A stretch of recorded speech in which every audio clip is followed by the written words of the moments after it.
अरे आज तो मजा ही आ जाएगा। आज तो सर हमें क्लास 8 का रिप्रोडक्शन इन एनिमल्स चैप्टर पढ़ाएंगे। अरे पिंको, तुम्हें तो बस हर टाइम मस्ती ही सोचती रहती है। हमें हमेशा पढ़ाई के टाइम पढ़ाई करनी चाहिए।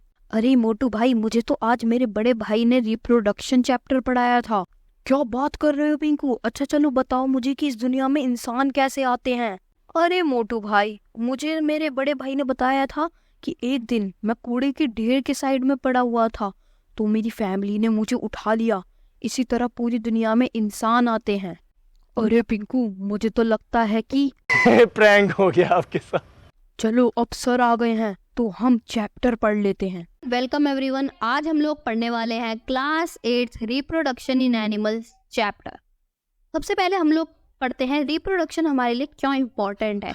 रिप्रोडक्शन हमारे लिए इसलिए इम्पोर्टेंट है, अगर हम रिप्रोड्यूस नहीं करेंगे तो सेम टाइप की स्पीशीज दिखना बंद हो जाएंगी हमारी अर्थ पर। तो इस वजह से रिप्रोडक्शन जो है वो बहुत ज़्यादा इम्पोर्टेंट है। रिप्रोडक्शन के भी मोड्स हैं। यहाँ पर हमारे रिप्रोडक्शन के 2 टाइप्स ऑफ मोड्स हैं, जैसे कि sexual reproduction and asexual reproduction.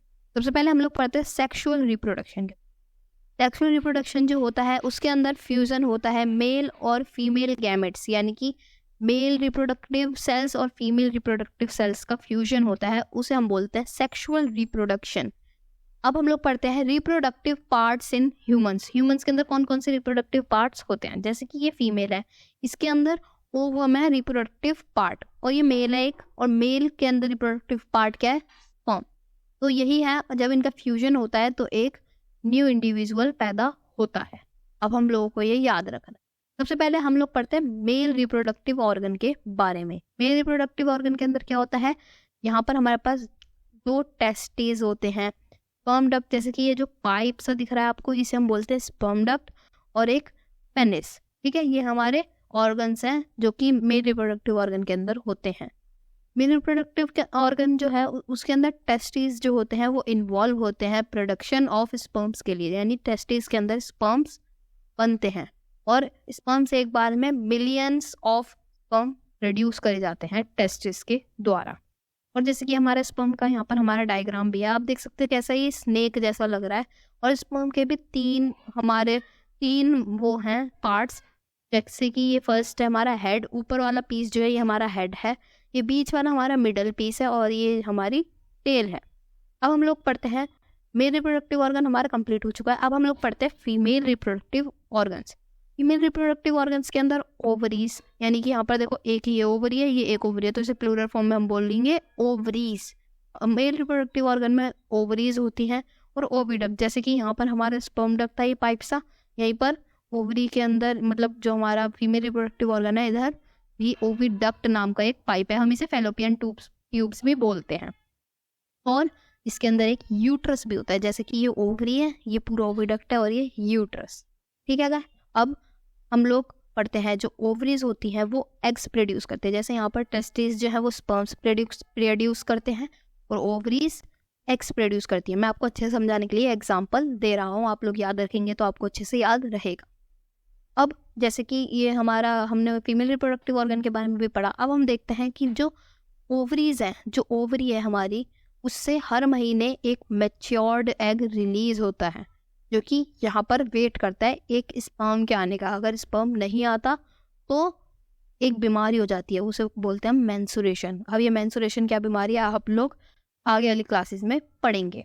तो ये स्पर्म का वेट तो करता है हमारा एग, पर अगर स्पर्म नहीं मिलता तो हमें मेंसुरेशन नाम की बीमारी हो जाती है। और अगर यहाँ पर अगर इसे स्पर्म भी मिला, दोनों का कांटेक्ट हुआ, तो वो हम इस चैप्टर में पढ़ेंगे। और जो एग होता है वो भी सिंगल सेल्ड होता है स्पर्म की तरह।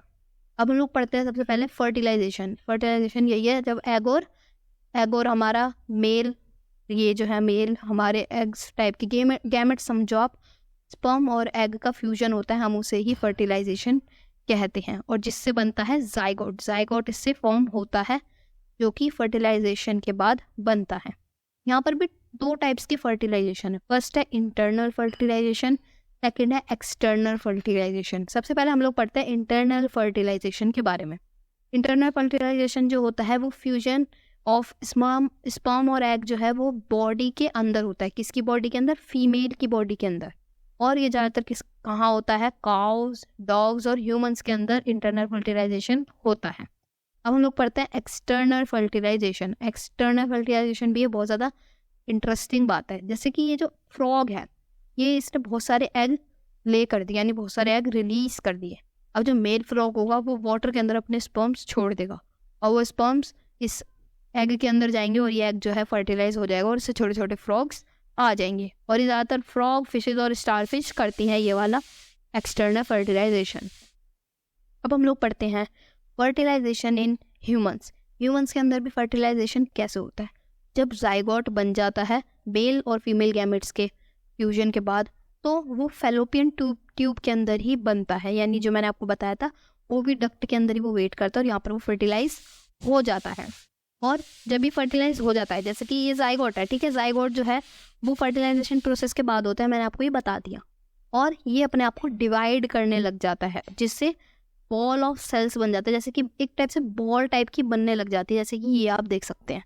और ये जो बॉल बनती है, एक टाइप से जो डेवलप हो रहा होता है हमारा ये जो भी हमारा जाइगोट है वो डेवलप होने लग जाता है, तो उसे हम लोग बोलते हैं एम्ब्रियो। एम्ब्रियो ये गाइस, ये देखो इसके अंदर बहुत ज़्यादा छोटी छोटी ऐसे बॉल जैसी दिख रही है ना, तो ये हमारा एम्ब्रियो है। एम्ब्रियो जो होता है ये यूट्रस वॉल के अंदर एम्बेड होता है, जैसे कि यहाँ से गया, यहाँ पर ये एग जो है फर्टिलाइज हो गया और यूट्रस के अंदर जाकर देखो एम्बेड हो रहा है ये एम्ब्रियो। तो यही है हमारा एम्ब्रियो। क्या करता है एम्ब्रियो जो होता है, फिर वो जाकर यूट्रस के अंदर डेवलप होना शुरू होता है, जिससे हैंड, लेग्स और फीट दिखने लग जाते हैं बेबी के। और वो कैसे दिखता है? ये ज़्यादातर डॉक्टर्स देखते हैं मशीन के थ्रू।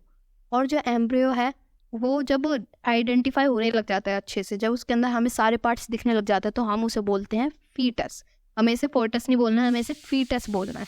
बहुत से बच्चे फोर्टस भी बोलते हैं, वो रॉन्ग प्रोनाउंसिएशन है।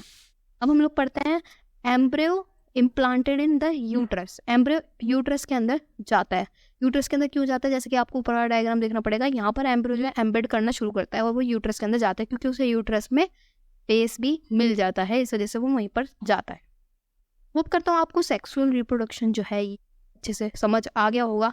अब हम लोग पढ़ते हैं एसेक्सुअल रिप्रोडक्शन।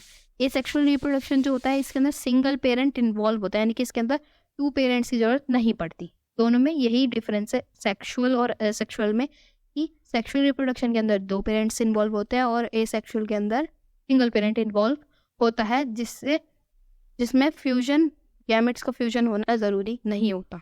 यहाँ पर हमारे 3 टाइप्स ऑफ एसेक्सुअल रिप्रोडक्शन है, जैसे बडिंग, फिजन और क्लोनिंग।